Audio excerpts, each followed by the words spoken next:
Welcome to the Leverton on Everything podcast. I'm Leverton, and this is Everything, a daily podcast where I literally review everything in under 10 minutes, usually. And everything, mostly it's movies and TV series, but sometimes I throw in some other knowledge there. Today I'm reviewing The Last Czars, a sort of docudrama. I gave it, not The Last Stars, but The Last Czars, the Russian emperors. I give it 5 out of 10. My title, Succeeds and Fails. The producers of this documentary made a stylistic choice to focus on how out of touch the Romanovs were and how that led to their brutal murder at the hands of violent extremists. I think it ultimately fails because it focuses so much on the Romanovs and not the sufferings that their policies created. It's easy to do this because the story is quite sensationalistic. There's a very sick child and a family coming under the influence of a cult leader. The parts connected to or indirectly connected to the family are reenacted, and the effect on the Russian people is described either through archival footage or interviews with talking heads. This does a very good job in showing how out of touch the Romanovs were, but it doesn't explain the anger felt towards them by the majority of the Russian population by 1917. I think a better choice would have been to follow more closely the character that actually executed Nicholas II. He's just introduced by saying, yeah, he thought the World War was bad. There's a scene of him leading the mutiny, one more of him being in charge of the royal family, and then of the execution. That is a very well done and brutal piece of filmmaking. The Bolshevik reads out the fact that the Romanovs have been sentenced to death by the Ural Soviet, and Nicholas asks, what does this mean?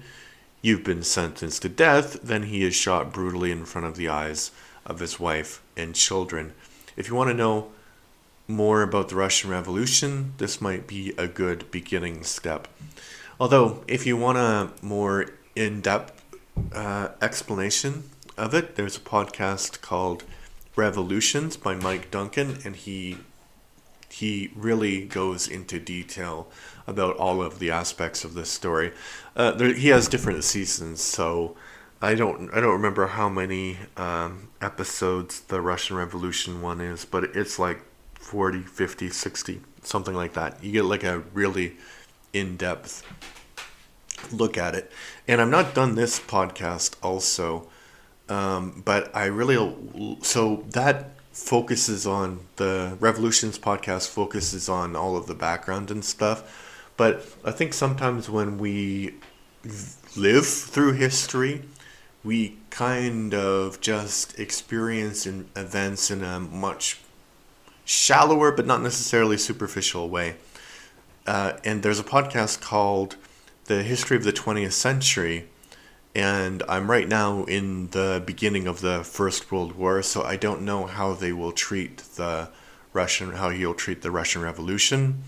But it's really good because it just gives you that, like, sort of, okay, here's these battles, and it talked also about the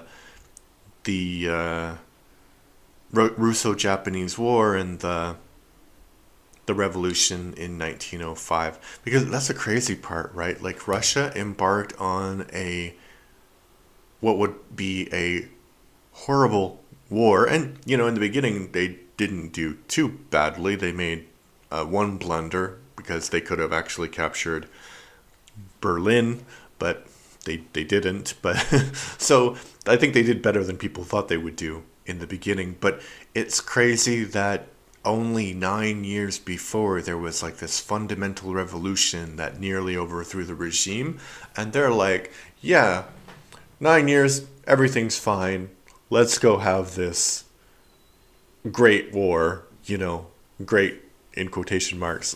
They clearly were not thinking at all.